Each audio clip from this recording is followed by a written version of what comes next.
Hello everyone. So we are continuing with our previous lecture and we are dealing with the Vesper theory, and under the Vesper theory we have already completed the postulate number 1. Now let us deal with postulate number 2, now which states that if the central atom in a molecule is surrounded by both bonded electron pairs and lone electron pairs, then the molecule will have a distorted or irregular geometry or shape.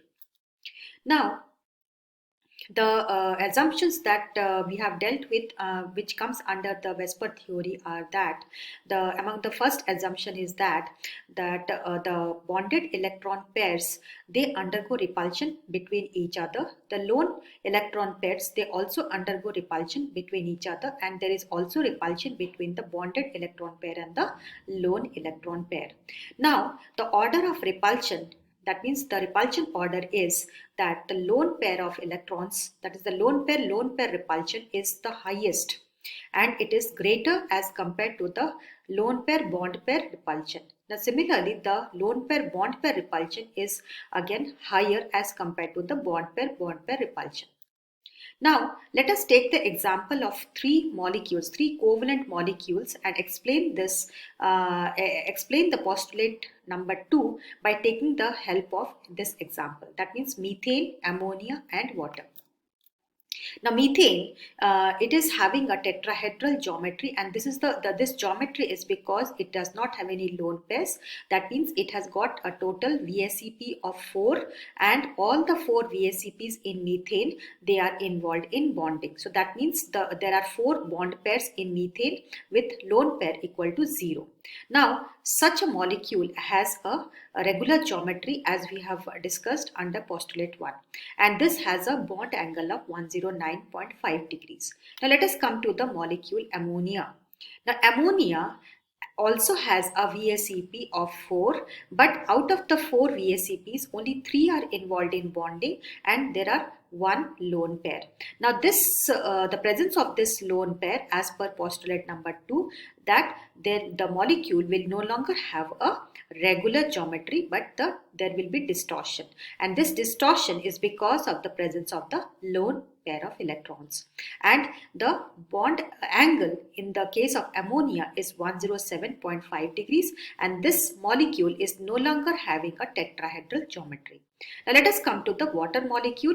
Now water also has a VSEP of 4, but out of the 4 VSEPs, only 2 are involved in bonding, and 2 VSEPs are the lone pairs. So that means in the case of the water molecule, the lone pairs are double as in the ammonia molecule. So that means the distortion will be higher as compared to that in ammonia, and the molecule is now no longer having a regular geometry, because there are 2 lone pair of electrons, and the bond angle is 104.5 degrees.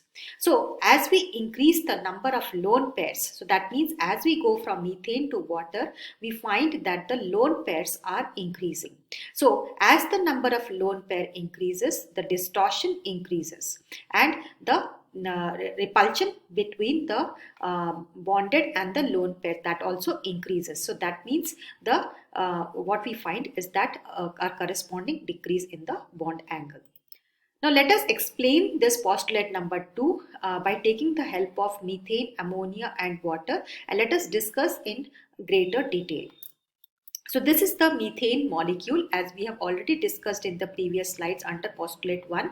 This molecule has a regular geometry, that means the geometry is tetrahedral with a bond angle of 109.5 degrees. Now here we see that the VSEP is 4, and all the 4 VSEPs are involved in bonding. So that means there are 4 bond pairs, and there is lone pair 0. Now let us come to the same postulate 2 and explain this postulate 2 by taking the help of ammonia, where the lone pair is 1. Now here this is the diagram of ammonia. We find that the nitrogen is the central atom, and the valency of nitrogen is 5. But out of the 5 electrons, only 3 electrons of nitrogen are involved in covalent bonding with the 3 hydrogen atoms. So that means the total VSE, that is the valence shell electrons, is 8. So how the 8 has come? 8 is due to the 4 electrons of the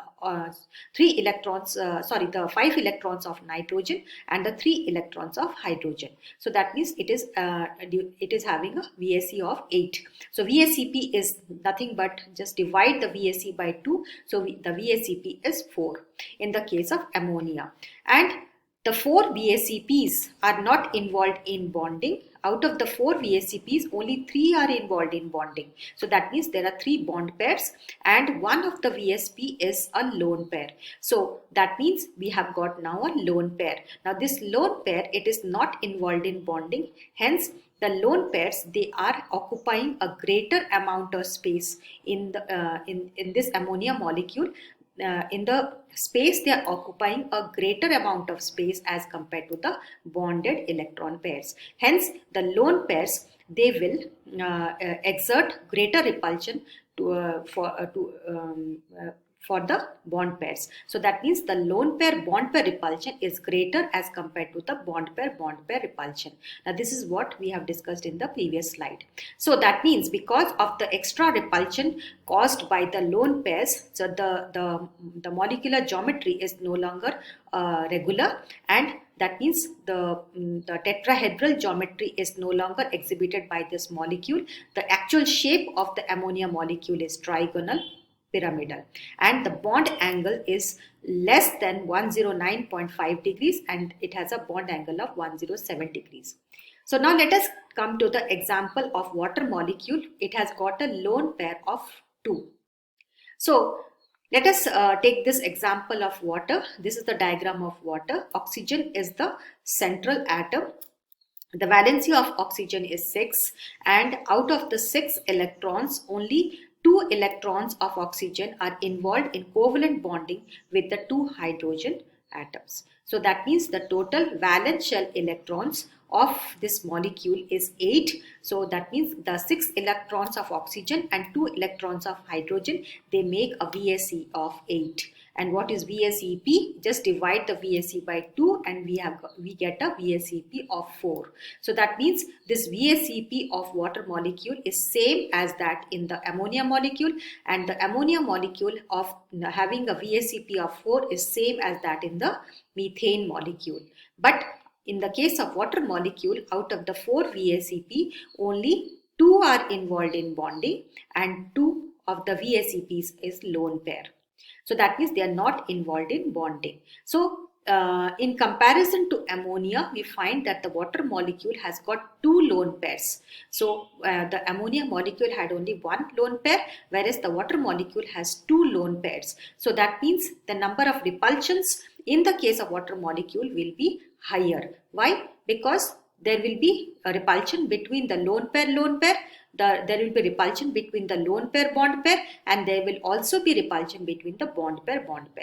But because the lone pairs, they are occupying a greater amount of space in the 3D, so that means the lone pairs will exert greater amount of repulsion as compared to the bond pairs. So that means the lone pair repulsion will be higher as compared to the lone pair bond pair, and the lone pair bond pair repulsion will be higher as compared to the bond pair. So that means the distortion in the case of water molecule will be higher or will be the highest because of the presence of the 2 lone pairs, and the molecule will no longer exhibit a tetrahedral structure, or neither it will occupy a pyramidal structure as in the case of the ammonia molecule. But the actual shape is V-shaped, having a bond angle of 104.5 degrees.